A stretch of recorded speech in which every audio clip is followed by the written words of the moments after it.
Welcome to VCR, Vintage Cinema Rewind, bringing old movies to new viewers. I'm Blake. And Blake, do you have a kid? No, I thought you. Ah! Ah! Okay, I get it. I And get that's it now. Raising Arizona in a nutshell. That is Raising Arizona in a nutshell.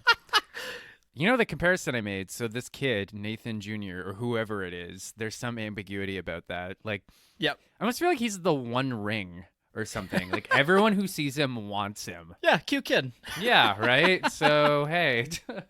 We're doing Raising Arizona, one of the Coen brothers' earliest movies from 1987. This is the deep dive stuff. Never seen this one. Highly recommend it. Go check out the primer episode. We're talking spoilers right now. But yeah, no, this movie has, 3 sequences of people screaming their lungs out? There's a lot of screaming in this movie, yeah. A lot And- of it by John Goodman, Yes. certainly. Yep. 2 of the 3 of them work really well for me. Okay, what one didn't work for you? Actually, you know what? You said you had some critiques of this movie, so why don't we just get right into That's that? a great segue into it, Let's because do that's it. pretty much one and one together. I think that the prologue, which we talked about in the primer episode, is fantastic. Like, this is genuinely one of the best introductions to a group of characters and the premise of a movie that I've seen in a while. Okay. It's really fun and exciting, right? Like, Okay, yeah. I guess where the movie starts to drag for me is in that first act after they've stolen the kid. I find that there's a little bit of jank there. Like, the movie kind of gets a little serious almost for a few minutes. Like, the hijinks kind of slow down. And while I found that, like, John Goodman, Gale, and Evel, Evelyn or something? Evel, the John Goodman and Evel escape to be really funny, I think it goes on just a little too long with the screaming, but I found that it was a really funny, like, contrast to them stealing the kid, of like these two being birthed out of the earth. Yeah, you know what's funny? It's such obvious symbolism, but it wasn't until today where I was like, oh, and like it's so obvious with him rising from the ground and then like he's pulling his twin brother from the womb by the ankle, Right. Which I think is how Jamie Lannister was born, but yeah, no, it's so obvious. Exactly. I must be losing my touch in my old age. I was just like, oh. Yeah. No, I got it Oh. right off the bat, which usually I don't. Maybe it's just because it was so blunt force, like, symbolism, that I got it and you didn't. Maybe it was so blunt that I was dazed and confused. I was Yeah. like, what movie? Yeah. I think it goes on just like not even that long, just like a little tad too long, where it was like, okay, I get it. It's funny, but they're screaming a lot. I will say, as much as I love John Goodman, Yeah. he's so also like not a bad looking guy, right? Right. Like for a heftier gent, Right. not a bad looking guy. You heard it here first, folks. Michael has a thing for young John Goodman, but like I did find that him and his brother were probably the weakest part of the movie. I would agree. Which is- Until the last act. They get kind of Yeah. a little bit better in the last act. I will say the scene at the end when they finally rob this bank is Yeah. probably the funniest scene in the movie. Yes, I Like, laughed out loud quite a bit that too. So they talk this bank up like it's this hub of commerce, but it's just this shitty little bank, Right, right? it's like a Western style bank too. Like, Yeah. it literally like devolves into full Western comedy at that point. Right. So they burst in, and one of them shouts "freeze," and the other one shouts "on the ground." And this very helpful old man is just like, "Well, what do you want? Like, what should I do?" He's like, "Do you want I should drop to the ground or should I freeze? Because Yeah. if I drop, I'm gonna be in motion." By the way, who the fuck is that? Like, that guy might deliver the best single performance of the movie. That bearded old man, Oh, right? so and then good. John Goodman's just like, "Shut up!" And he goes, "Okay then." Okay, everybody gets on the ground, and Evelyn's like, I don't know, like something like, "Gail, like maybe we shouldn't blah blah blah." And he's like, "Don't use my real name." Yeah. And then Evelyn's like, "What about your code name?" And it's like, "All right, we're using code names, so we had this robbery proper." Then he's like, "Where are the bank tellers?" And you just hear them say, "We're on the ground." Genuinely one of the funniest Yeah. sequences of the whole movie. And I think part of it's the tone. Like, the tone is very screwball, very goofy. It's like Yeah. I said, it's like everyone is made of rubber in this Right. movie. Yeah. This whole world is made of rubber. The other thing that really works with the tone and keeps you rooting for these characters is that even though High and Gale and not John Goodman are career criminals, essentially, it's like Yep. they're essentially harmless. Right. You know what I mean? Now, granted, I've never had a gun pointed in my face. Yeah. Except for that one time. But anyways, like, Yeah, I mean, I think that there's like levels to like Nicolas Cage is a young guy in his 20s who clearly has no prospects in life and is robbing convenience stores out of necessity. Like, and I think this is really interesting as well. I don't even know that it's necessity. It almost feels like a pattern of like compulsive self-destructive behavior. Yes, definitely. But I think that's more so in the latter half of the movie when he gets up to those hijinks again. But I think that he struggles. And there's a really small quote at the beginning where they mention the Reagan era, and like that was funny. yeah, and I think that's actually something that the Coen brothers do a lot, and that's something that kind of fascinates me about their movies. Is a lot of their movies will tie into like real, very current political events. Yeah, like the Big Lebowski tied into like The Gulf War. the Gulf War and like George H.W. Bush. Exactly. Yeah. But somehow, even though they like tie to like very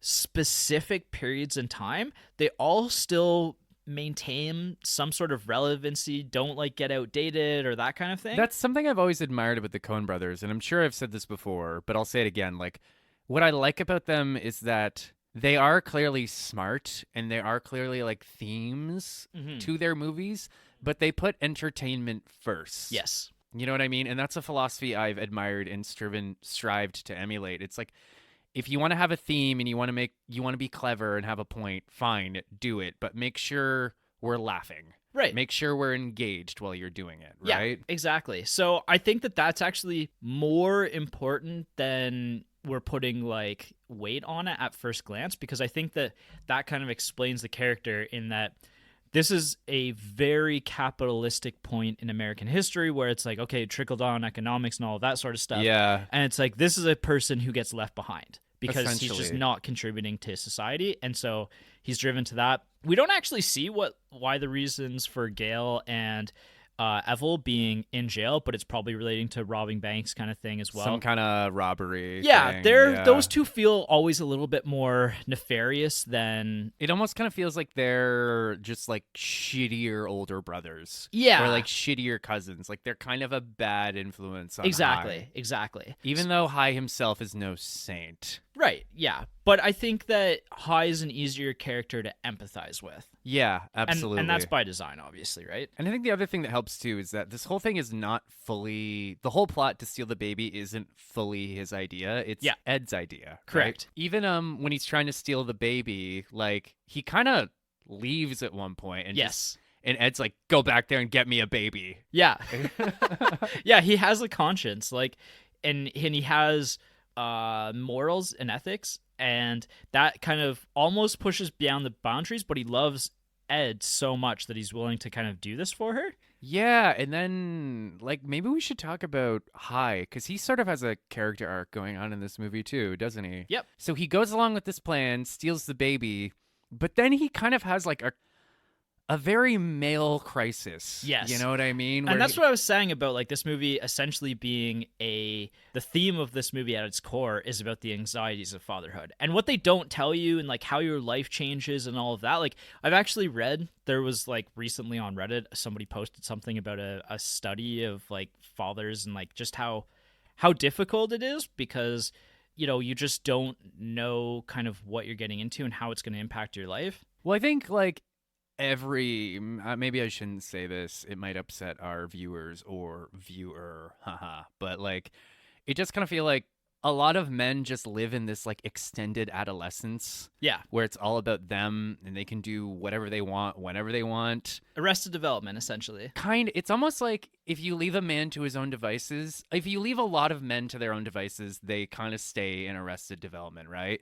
Until maybe they settle down and have kids, and then suddenly you have all these responsibilities and suddenly you're a grown-up, right? Right. And I think a lot of men maybe struggle with that transition. Yeah, and finding the balance too. And like I'm sure women struggle with it too. It's well, yeah, you see it a lot more with men, I guess. I think that, you know, like we wouldn't diminish that, like and how hard it is to be a mother, but at the same time, like that's just not what this movie is about, right? Like this movie is about dads. Yeah, and like maybe the different levels of like maturity and responsibility that a lot of men find themselves having to rise to. Right. You know what I mean? Yeah, and how a character like this would backtrack, like would have moments of weakness and self-doubt. And it's so funny. As soon as they get the kid, his boss comes over with his wife and his 5 shitty kids. And they're both like Gail's fine or Dot's fine, but the husband Glenn is just such the worst human. You've met a Glenn, and if you haven't, it's because you are a Glenn, right? He starts telling some jokes about Polish people that he can't even tell correctly, and like he's got 5 kids, and like one of them's just writing "fart" on the wall. We've all had this too, where like you've had a friend with kids or like pets where they're just swarming all over the place, and you're just like, "Is this your life?" Yeah. Like, Mike Birbiglia has that great joke about visiting his brother, and his brother's son just kept hitting him with a bat, and he was like, "Ah!"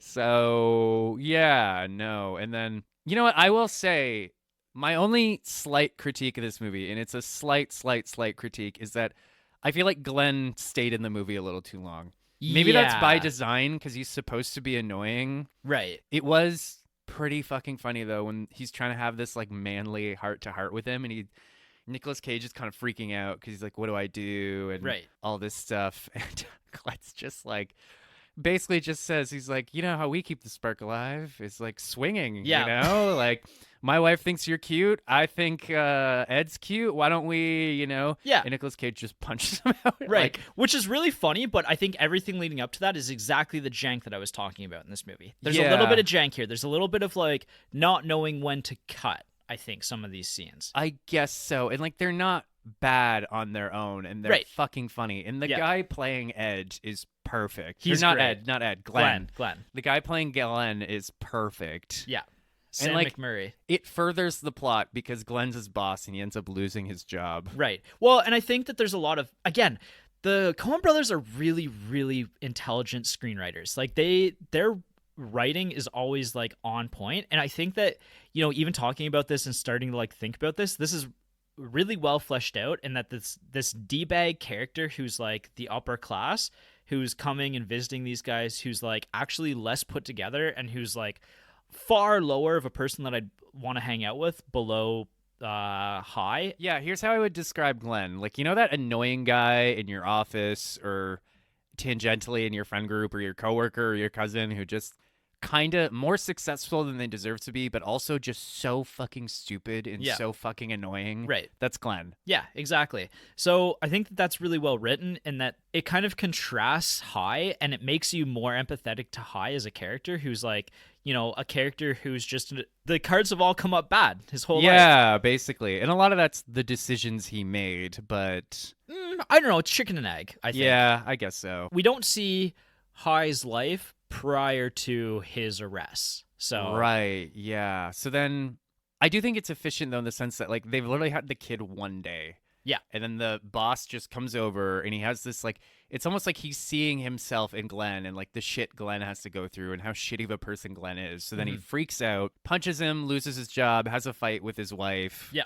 They pull over to get diapers, and he's just like, "Fuck it, I'm robbing this convenience store." Yeah, and everything leading up to that, too, is like, there's other stuff making him doubt whether or not this was the right thing to do, whether fatherhood's right for him, like whether he's ready for all of this stuff. Like, there's that all of that anxiety and like regret of like, oh my God, have I made the wrong choice? Like, and all that stuff. Yeah, and I feel like, you know, again, it's a very male crisis. I'm sure every young dad has a point where they're just like, fuck. Yeah. Like, there's that moment of Arrested Development of like, again, it's like, oh my God, things are changing. Yeah, right? Like, I can't rob convenience stores whenever I want. And then he robs the convenience store, and then we enter like probably the funniest sequence of the whole movie. Yes, which is the car chase scene, like where there's literally too much happening for me to describe it all, I think. I'm going to make an attempt. So he robs this convenience store, and like Ed sees him, drives off without him.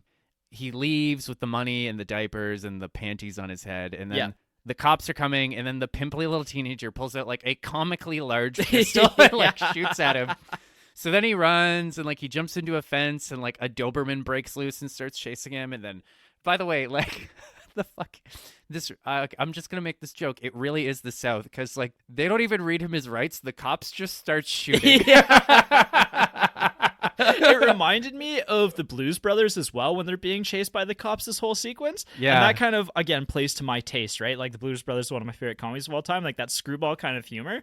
And then this is my favorite scream of the whole movie is the truck driver who hits Nicolas Cage and is like screaming. And then like Nicolas Cage gets in and every like 12 seconds this guy just like starts screaming again for like different reasons. Yeah, his night is taking a turn, right? So then the best part though is like at some point he loses the diapers. So he doubles back to another grocery store. Yeah. The cop is still chasing him and shooting him. They're like shooting at him in this busy grocery store. Yeah, and there's all these like older women with like their hair up in buns and they start screaming. Yeah. And then like the dogs are still chasing him. It's so chaotic. Yeah, and then he grabs the diaper and then like the clerk just pulls out a double barrel shotgun and shoots at him too. It's almost like he's just like, oh, finally an excuse to shoot someone, Yeah. right? And then I think my favorite part though is at some point he manages to escape everyone. Ed doubles back, picks him up. Yeah. They're fighting and like while they're arguing, he's just like left, Yeah. right, Yeah. left. And then he just leans over the car, picks up the diapers he dropped earlier. Just like It's the perfect way to end this sequence because you don't expect the diapers that he drops like yeah, to come and that have back around. bullet holes in them probably. Yeah. Yeah. So fucking funny. It's great. It's genuinely really funny. And then again, we get the ooh wee. Yeah. Like, Yeah. Perfect. 10 out of 10. One of the funniest worth the sequences price of of the movie. admission. Yes. Yeah. That alone. Absolutely. Every other movie wishes they could have a sequence this entertaining. Yeah. This is where the movie hits its high point for me and then continues on for the rest of the movie. I have no faults with the rest of the movie. Pretty much, yeah. Then everything continues to crash down around High. Like, so Ed leaves with the baby to go visit her sister or something. And then she leaves the baby with High, right? And then his boss shows up, and his boss has just figured out that, like, oh, that's the stolen Yes. Arizona baby. But then, again, this is why the kid is like the One Ring. He's just like, I'm going to take that baby from you. Right. The missus wants something new to cuddle, Mhm. right? And then while all this is going on, John Goodman and not John Goodman, they've been trying to convince High to like leave his. And again, like they're not bad guys, but they're almost kind of like they represent his shittier nature, right? Yeah, and And his past and like bro culture almost. I think and you can even point this to like the male crisis this movie is representing, where he's got Ed, his Mhm. partner, who represents the future and stability and maturity growth, yeah. growth, yeah. But then you've got your shittier guy friends who are just like Right. they want to drag you down to their level. yeah, they want to right? shotgun beers and like Yeah. party all the time and Good guys, but probably not the best influences. You know what I Yeah, mean? Exactly. So then they've convinced him to just leave Ed and go rob a bank. Mhm. Then the Glenn shows up, wants the baby, and then these two have just kind of overhear everything and they turn on him. Yeah. Because they want the reward money. Yeah. That actually kind of shocked me. Mm. That these two guys, John Goodman and not John Goodman, who I will hence be referring to them as, they're just like, oh shit, $25,000. Like they turn on a dime. I kind of saw that coming. Like it kind of felt like it was built in. Like they had, when they first show up at High and Ed's house, there's kind of that moment of like suspicion, and they keep shrugging things off even though things keep being weird and their explanations keep being weird, but they're just like so happy to be out of jail, so happy to see High again. And I guess for those guys, like $25,000 is probably more money than they've ever seen in their lives. Yeah. I wasn't shocked by that revelation. What I love about that scene is the fight that ensues between the three of them, because the choreography in that scene and these three guys fighting in a trailer This is tiny trailer. Yes. Like they're like knocking shelves over. yeah and, like, well they punching throw through walls. yeah they're like throwing people through walls and stuff. It's just absolute perfect cinematography here. 10 out of 10. Like it really feels like we're watching a fight go down in a trailer. Yeah. It's utilized as absolutely effectively as possible. It's like I'm lighting a cigarette and I'm like, this to me is cinema, right? Yeah. It's the peak cinema, like Martin Scorsese meme. Absolutely, right? Yeah. So then they tie him up and steal the baby. And then it's funny, this baby's the One Ring, because then they end up falling in love with this baby. Yes. And then they go rob a convenience store. And again, there's something about old people in this movie that have the funniest dialogue. Not only that, again, this is what I was saying in the primer episode. It's like stuff like this that this is like the precursor for a lot of the like really great Coen Brothers stuff. And also what I like really admire about the Coen Brothers is that they're able to like take almost mundane parts of your life and just like put these characters in these mundane situations, but also make them like extremely compelling. Like the convenience store, like the fact that the convenience store comes up not only a few times in this movies where there's the discussion back and forth, that's something that comes back up in like most of their other movies. There's most of their movies have a convenience store discussion. And like, yeah, and I mean the famous one is No Country for Old Absolutely. Men. Flip the coin, right? yeah, yeah. I almost feel like it's the same guy in both convenience stores. Yeah, it's all in the same continuity. Exactly. And like I think that that's actually one of the strengths of filmmaking is that they're not putting like extraordinary characters in extraordinary situations. They're putting ordinary characters in ordinary situations and then making them extraordinary with great dialogue or like tension or whatever kind of thing. Yeah. And then it's funny watching John Goodman and not John Goodman turn into parents in this brief encounter, right? Like they realize that they left him behind, and it's very much like, oh shit, we left the kid at the gas station. Well, they at first they think that they've driven off while the kid was on top on the roof. Yeah. And then they just scream, double back, and then they find him, and it's actually kind of a jarring shot where they like racing down the highway and they brake just before they hit them. I gotta imagine that was shot backwards almost. I think that's what it was. Yeah, it's actually harrowing. Like terrifying. In this comedy movie, I don't think there's a lot of comedies that make me go, oh my god, like there's a white knuckle moment like that. Yeah, right. And then they end up leaving him behind again after the bank robbery. Well, it's so funny. They're like, let's go rob this bank, and they're gonna leave him in the car. They're like, no. So then John Goodman comes in with a shotgun in one hand and the baby in the other. Yeah, but then they leave the baby there again. Right? Yeah, right. But then it's so funny when Ed and Hi finally catch up with them. They're like, oh, you gotta save him, and they're like, take us with you. He's our kid too. Yeah, it's great. Oh, I want to talk about Nathan Sr. a little bit because, again, this is a character that comes up again. Like, not the actual character himself, but his representation in, like, Fargo.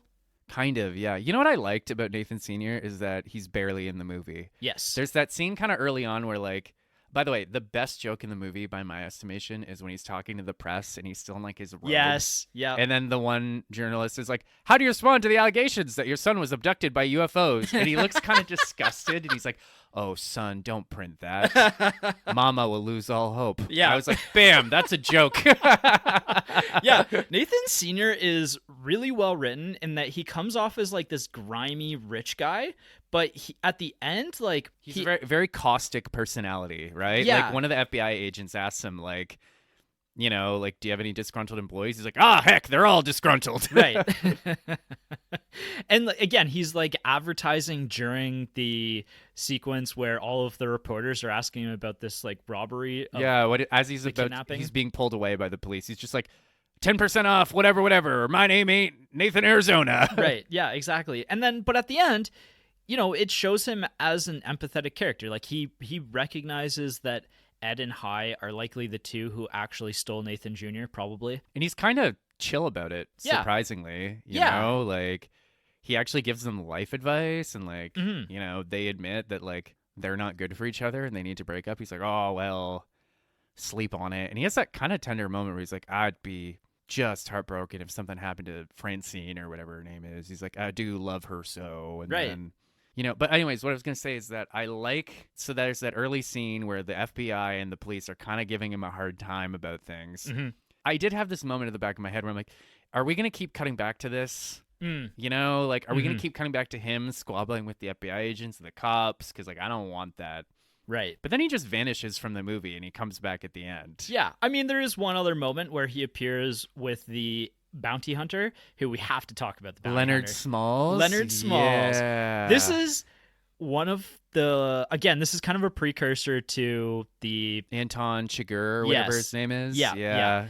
But he almost reminds me of like Randall Flagg. Like there's kind of like the Stand kind of comparison there. So what happens is Hi basically has a prophetic dream. Yeah, where he sees this, like, it's like Ghost Rider from hell. Yeah. Like chucking grenades at bunnies just for the sheer love of the game. Yeah. By the way, I did want to bring up that like between this and Watership Down and Rules of the Game, which me and Jason did, this has been the year of bunny cruelty on Vintage Cinema Rewind. Apparently, yeah. I've Wow. seen a lot of dead bunnies this year. Jesus. Yeah. Leonard Smalls, I love the introduction of this character through basically High's conscious, basically willing him into existence. Yeah, right? Like the dream sequence, and then this character suddenly actually being real and being like as real as High actually envisioned as well, I thought is just fantastic. Right. He appears, he goes and sees Nathan Sr., and he's like, I'm a bounty hunter, I'm going to find your kid, and all of this stuff. Yeah, and that scene is fucking phenomenal. Yes.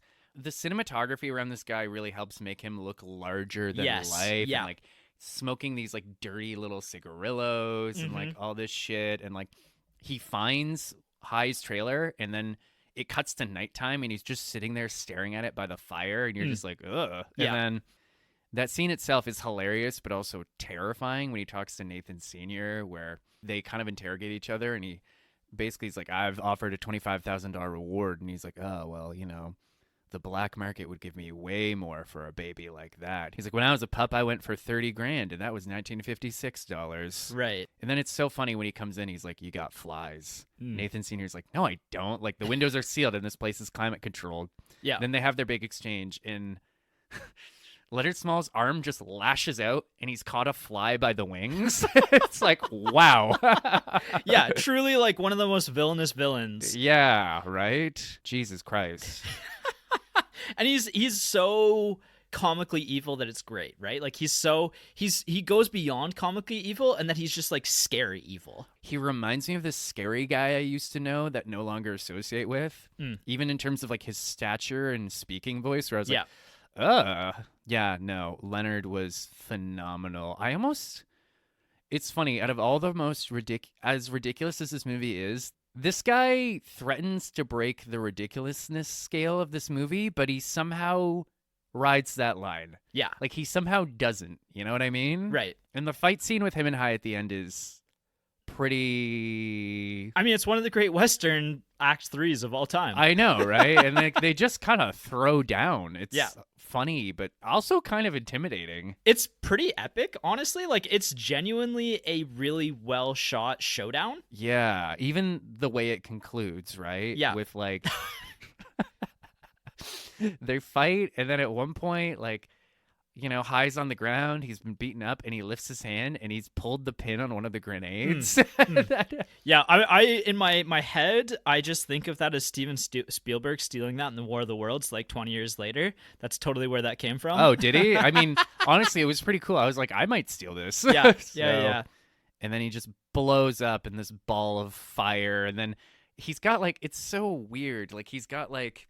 Leonard Smalls, the bad guy. Yeah. He's got like these baby shoes hanging from his outfit that like Right. are presumably maybe his baby shoes from the past. And like he's got this tattoo that says Mama didn't love me enough. And it's Right. almost kind of like he almost kind of represents something. Like he almost represents like Does he represent Nathan Jr.'s future with these two? potentially, or like just the idea of like paternal neglect or something Yeah. like that, Right. right? Like he has an offhand mention about like being sold on the black market as a child. Yeah. So like I think he works because he's almost not really a character on his own. He's like a metaphor. He's a supernatural force. Yeah. That can be blown up. Yes. You know what? Let that be a lesson. If there's something that's haunting you, like paternal neglect or trauma or debt, you can blow it up with a grenade. Yeah. That will work. Right. Moving on. How did the Nicolas Cage voiceover work for you? I liked it. Yeah. I actually, surprisingly, I liked it. I know a lot of people take issue with voiceovers in film because it's supposed to be a visual medium, but like, I really liked it. And honestly, like, we got to talk about the dialogue in this movie. Yes. The dialogue is like on fucking point. It's really snappy. Yeah, right? It's actually something like I was going to bring up later, but this is something that I kind of was blown away because I hadn't really like fully formed this thought ever, but the Coen brothers actually read a bunch of local Arizonan literature, and they were also read the Bible and stuff that like people from Arizona who would be lower class would have readily access to. Well, it feels like a very unique dialect, and I know Yeah. one of the reasons Roger Ebert didn't like this movie was because of the dialogue. Mm. But I was like, dude, the dialogue is perfect. It's right? really sharp. Yeah, like it's not quite literary, but like very it's elevated. It's biblical. Yeah, and it like suits the tone of this movie, Yeah. right? This is the other thing that I think Fargo does extraordinarily well is the dialogue and like putting it in a very particular place and a very particular point in time. Mm-hmm. And this is, again, very comparable to that in a sense. Yeah, like it's that very like hayseed local rural dialogue. Like, Yeah. okay then, or even that famous line from the beginning where it's like, you know, her insides were a barren valley that like from which my seed could find no purchase. And then he has that other great line where he's like, I didn't believe it. She looked as fertile as the Tennessee Valley. Nice. I think the early quote that got me the hardest in the prologue was when High's just talking about how like his life has just become like almost like monotonous, like it's just like, you know, going through the cycle, and he's sitting there in bed, and then it like the voiceover kind of quiets down, and the cellmate is like, oh yeah. and when there was no meat, we ate fowl, and when there was no fowl, we ate crawdad. And when there was no crawdad to be found, we ate sand. And then High, who's like thinking and like narrating, is like, you ate what? And he's like, we ate sand. He's like, you ate sand? And then the scene just ends. Yeah. That right there is a great representation of this movie. Yeah, right? Doesn't elaborate. Next scene. Yeah. That one really gets me. We haven't talked about Ed at all, but I think that Ed is such a great character in this movie, and I like Holly Hunter's phenomenal. She's such a great actress. Oh my god, she's great. I want her to adopt me. Yeah. She's so good at being the like emotional weight of the movie. Like I truly believe, I mean, and this is also credit to Nicolas Cage as well, but I truly believe in those opening scenes. You know, we see this woman who's put together, but like, you know, they're like, you know, she looks like there young, might be some yeah, she's and like young. vulnerable. Yeah. And because her fiance left her for a cosmetology student who what's the line? It's like a cosmetology student who like stirred her feminine wiles or something. yeah, she's just great in this movie. Like she manages to make me believe that this young police officer would throw everything away for Nicolas Cage's character. Again, credit to Nicolas Cage. I'm sure it's happened, right? Where like Police happens officers all the time. Police officers and criminals end up, you know, knocking boots or what. There's literally stuff like that all the time in the news. Gross. But no, she's so good. And then like this woman who is just become unwound because of this thing that was promised her for her whole life. You know, I remember it was Jordan Peterson. Okay, you know, I occasionally listened to Jordan Peterson in the past. All right, I don't want to hear anything about it, but like, I remember him saying once that like people who want kids and can't have kids are sometimes the unhappiest people you've ever met. But that's the thing though, is like that was something that as a kid was just assumed that your life was going to go down. Yeah, that way, right. So if you were told one thing for the first 20 years of your life, and then a switch is flipped, reality hits, and it's like you're never going to have a kid. Oh, and also because of the person that you love, you're never going to be allowed to have somebody else's kid. You're never going to adopt a child. Yeah. And also because of this, the implication of you're never going to be able to afford in vitro. Yeah. Because that's kind of implied. It's never really stated that. I think it was maybe stated that they didn't have the kind of financial means for that. This was also the 80s, Yeah. so like maybe the technology wasn't as good either. Right, but it's going to be really expensive too, right? This in vitro back then was how you ended up with 5 kids. Oh my. Yeah. Wow. Good.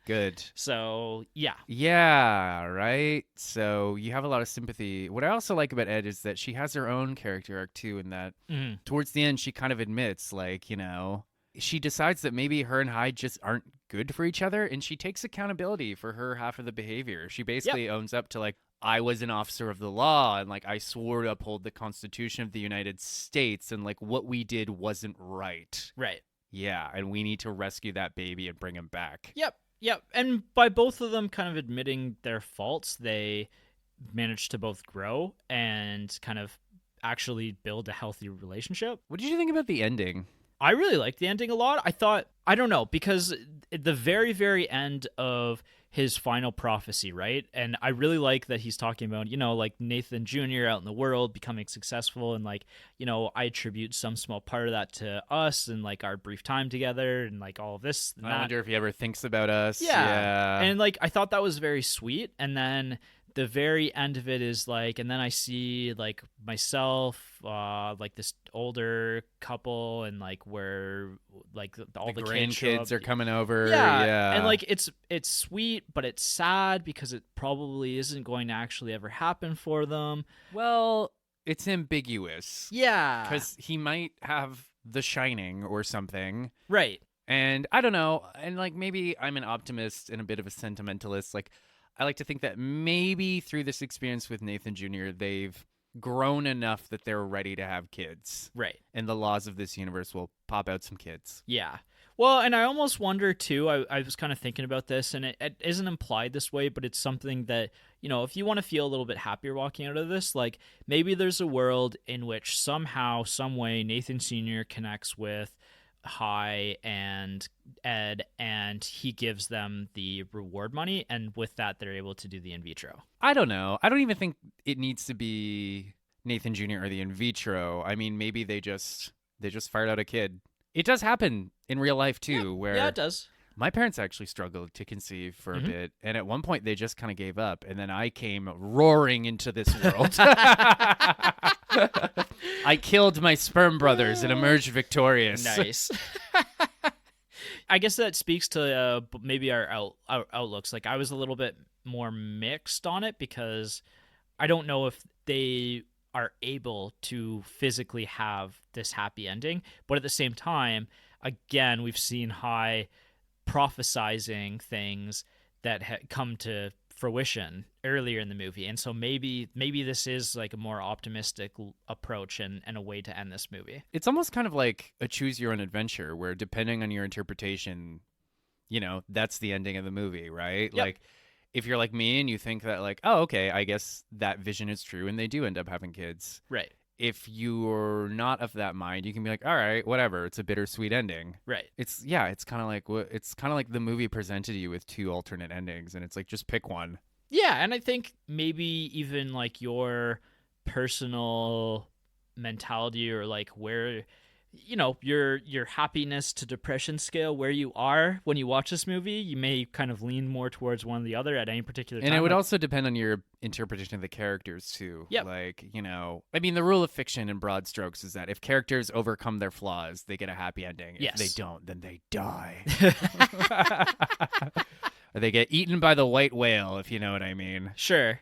I don't know. I guess I'm not a big ambiguous movie kind of ending. Yeah, kind of you guy. and I often butt heads on endings. Yeah. So I'm totally cool with ambiguous, vague endings, and you're often not. And I think, you know what? Like, I think me being a little bit more pessimistic about it is because I've had the time to think about it. I think when the movie ended and I just sat there with the first few minutes, contemplating your life. I think I was more optimistic at the time when it first wrapped up, because a lot of it resting on the shoulders of High prophesizing the entrance of the bounty hunter. Yeah, which is, and again, it's almost like it wouldn't work in another movie where it's like, I'm randomly psychic, but like it kind of works with this tone, right? Yeah. And also with the bounty hunter being more of a metaphor for what was guilt? I don't know. What's that line I used one time? I don't know if I've ever used it on the podcast, but it was an inside joke between us for a while where it's like, it sure says a lot about certain things. Yeah. Yeah. So sequels, prequels, and reboots, nothing to talk about here other than the fact that I've brought this up now several times, that this really feels like a first run through the Coen brothers style and how they present different ideas and how they present these ideas in like that mundane everyday situations that 90% of us can relate to, right? I mean, I think this movie hits different when you're in your 30s. Mm-hmm. As a man, especially, where you're just like, yes. oh, yeah, ugh, Maybe I should stop robbing convenience stores. But even that like is metaphorical in a sense, right? And it's like I get it kind of thing, and I get what they're doing here. Like they don't some of that they don't have to like hit you over the head with. It's just like you kind of get it. So effects and filming, we talked about a lot of this already, but I do love the fact that Leonard Smalls was created because of the Coen brothers trying to envision like an evil character that they themselves didn't come up with, but what like High himself would think of as like this evil character. Oh, really? Yeah. Is that what the inspiration was? Yeah, Where it's like High conjured this vision? Yes. Okay. Yeah, so I kind of love that in a sense that like okay, let's think about the characters themselves and then build off of the characters' own imaginations of what fear would truly look like. That's interesting. Did you ever read John Dies at the End? Yes. Did you ever read the sequels? Yes. Okay, and the third one, I forget what it's called. What the hell did It's not yeah, it's not This Book of Full of Spiders. That's the second one, right? It's What the hell did I just read? Yes. There's a scene where Dave, John, and some other guy encounter this villain, and they all see different things that represents their fears. I think the Coen brothers are maybe two of the best screenwriters of the last 50 years. I guess maybe that, you know what? If I ever have to teach creative writing, maybe that'll be an exercise I'll do with my students where it's like, take your main character. Now, what would he envision as a bad guy? Yeah. I think that's something that's really important to just think about when you're writing, is that if you're writing from a character's perspective, it really truly should be from that character's perspective. Yeah, absolutely. I don't know. I'm always floored by their screenwriting and their ability to write really well written characters in situations like this. I do think it's really funny that Yeah. High's vision of a bad guy is like a Hell's Angel biker from literal hell. Yeah. Yeah. John Goodman also accepted this because he said that he's drawn to characters that are great feeling guys who could explode or start weeping at any moment. And this is also just like really where John Goodman kind of thrives in. Heart on his sleeve kind of characters. Yeah. Like Walter, but like nicer. Yeah, exactly. Didn't go to Vietnam, didn't get divorced. Yeah. Less, I think he's a little bit less empathetic in this movie. He's definitely less empathetic or sympathetic. Like I don't pity him as much in this movie. Yeah, but I'd hang out with this. I wouldn't hang out with this guy. Yeah. I would be nice to him in passing. You'd have a beer with him, and then that would be enough. You know what? I'd end up having a beer with him at a bar, and then just be like, "Whoa, would you look at the time? I Yeah. gotta go." Yeah, before shenanigans occurred. Yeah, right. He starts with this movie, but then he makes appearances in a lot of the other Coen brothers films after this, and he's always great in them. Oh yeah, he's phenomenal. I would say that John Goodman is probably one of my top 5 actors of all time. Yeah, he's got that. I like his voice. Yeah. If they ever make like an animated adaptation of one of my books, I just want John Goodman to play every single character, even the women. He did the narration for like that it was the Please Don't Destroy Legend of Foggy Mountain or whatever. Oh, did he? Yeah, he did the voiceover of that, which was spot on. What? Perfect. I don't even remember that. Yeah. Wow. Well, I mean, it was a fine movie. It was like I liked it. I liked it more than you probably. 6 but out of 10, Blake. Yeah. And that's being generous. Nah, that's fine. I like comedies. It was all right. Score of the movie, we've already talked about. The yodeling score is like just amazing. It's so on point. But like I would say all Coen Brothers movies are also just really well scored. Well scored, well crafted. Yeah. By the way, Blake, this is a score that I actually noticed. Yeah. Because it was hard not to. It's hard not to with any of their movies, I think. Like even, like The Big Lebowski is a great example of that a score that kind of really moves with the movie. Yeah. This is a kind of a shout out to the composer Carter Burwell. He's a frequent collaborator with the Coen Brothers, and he's actually won Oscars or been nominated for Oscars for Carol in 2015, which I haven't heard of. He was in 3 Billboards, which won an Oscar, and he was in he composed Banshees in Inisherin recently as well. Oh, that movie. Yeah. Yeah. So he's kind of a big deal. he's around. Yep. He does stuff. And yeah, he's fantastic. I just love the score of this movie. We already talked about how back in the day this movie came out to really mixed reception. Roger Ebert famously did not like this movie. I would also say that I kind of love this movie poster, and I've always have, even though this is my first time watching this movie. I don't even think I've seen the movie poster. Let me pull it up. It's just like the 3 of them, like Ed, High, and Nathan Jr. sitting on the lawn chairs, like in the early part of the movie when they're kind of envisioning what their life is going to look like. Oh yeah, there it is. Yep. Yeah. Very beautiful. Maybe the poster was part of the reason why it didn't do so well, because you don't really get a sense for the tone of the movie just from that poster. Yeah, I don't know. Far be it for me to criticize a professionally done poster. This movie did really well, actually. Oh, then hush my mouth, I guess. Yeah, no, this is one of the Coen brothers' most profitable films, and I think they joked at one point that this was the only profitable film they had for like almost 2 decades. Wow. As always, like, it came out to mixed reviews, but then became like considered one of the funniest movies of all time. And I agree that this movie is like rip-roaring good time. Yeah. And that kind of segues into personal review and the partner factor really well. Like, Jess and I had a fantastic time with this one. Like, I was barrel full of laughs on the couch. And barrel full of laughs. Is that an expression, or did you just make that up? I think it's an expression. Oh, well. I don't know, maybe. Oh, okay. I kind of mix my expressions, and they all kind of just work out into whatever they work out to be. I'm just gaslighting you. I'm sure it's an expression. Yeah, I watched it with my partner, Mike with hair, and we both had a great time. Yeah. It was a lot of fun. Yeah. A lot of fun. Did he like it as well then? Yeah, we were both laughing our fucking ass. He was probably laughing harder than I was. Nice. Yeah. Nice. He's a good laugher, though. Yeah. Good laugher, that Mike with hair. That's why he's a keeper, right? Yeah.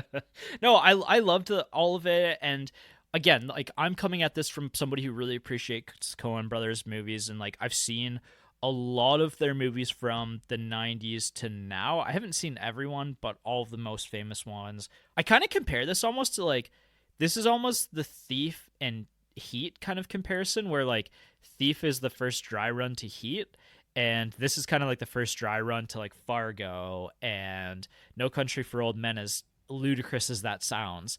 Yeah, it's not as ludicrous as you might think. It's funny, watching this movie did kind of... I was reading about the Coen brothers this morning before I came over here, during one of my periods of laying face down in my own saliva. And I was just kind of like, I should watch more of these movies. Yeah. Like, I haven't seen anything they've done since True Grit, but they've done a lot of Really? You stuff. haven't seen the Battle to Buster Scruggs? No. I love the Battle to Buster Scruggs. I find it very entertaining. I will say that because I'm a big Coen brothers guy, and like, The Big Lebowski is one of my favorite movies of all time, and No Country for Old Men is definitely up there in my top 100 list. I would even put Fargo probably in the bottom half of my top 100 list, but still a movie that I really, really enjoy.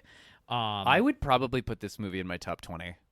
Really? Really? That high? Wow. Yeah, I liked it a lot. It might slide into like 100th place, but I don't know that I put it super higher than that. Maybe that's something we should do, like, in the new year. It's just like assemble like a loose collection of our favorite movies. Yeah, I would be down for Like that. top 10, top 20, top 15. Yeah. If we can get Jason Just to do build it out Yeah. over time. Maybe it'd be like MySpace, where like we can have like a running tally on our like. Well, it's on Letterboxd, and I guess I should pitch that we are on Letterboxd, and I've been adding a lot of the movies and my opinions on movies, but also our discussions on here are on there. So if you want a fresh way to troll Blake, he's on Letterboxd. Yes, exactly. I've been trolling him his whole life.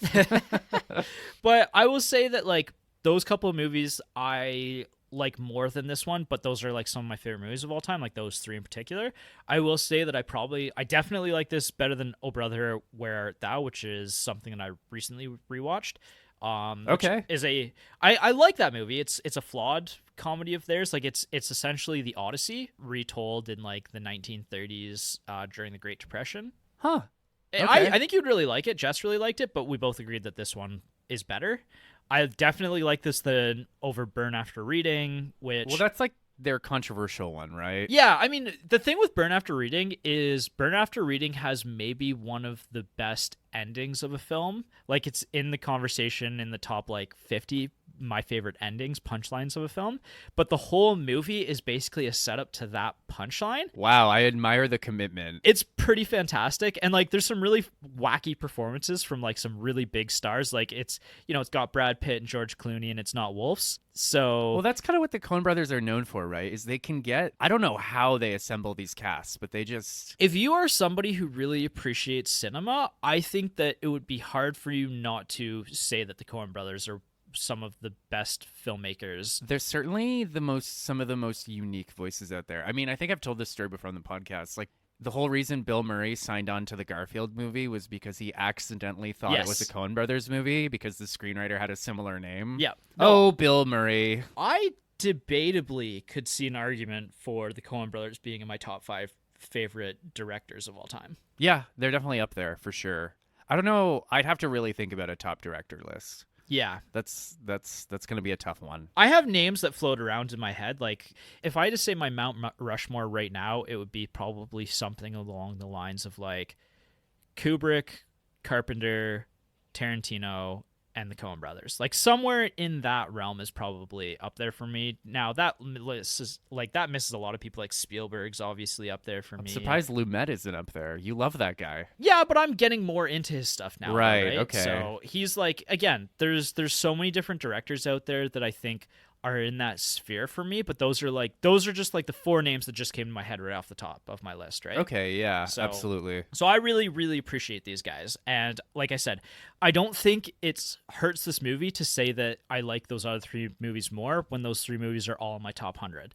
You know what I mean? Like, it would be like saying with Tarantino, well, you know, Reservoir Dogs is great, but it's not quite in my top 100. It's like, okay, but that's because like Pulp Fiction is in my top 5 and Inglourious Bastards is in my top 20 probably. It's kind of funny. The clip I saw of Tarantino talking about this movie talked about how like these young innovative directors will come burning, roaring out of the. I'm saying roaring a lot this episode, and that's okay. It's a great descriptor of the movie, though. Yeah, a lot of great young directors at the time were roaring onto the scene with an incredible debut, but then their second movie was their sophomore slump.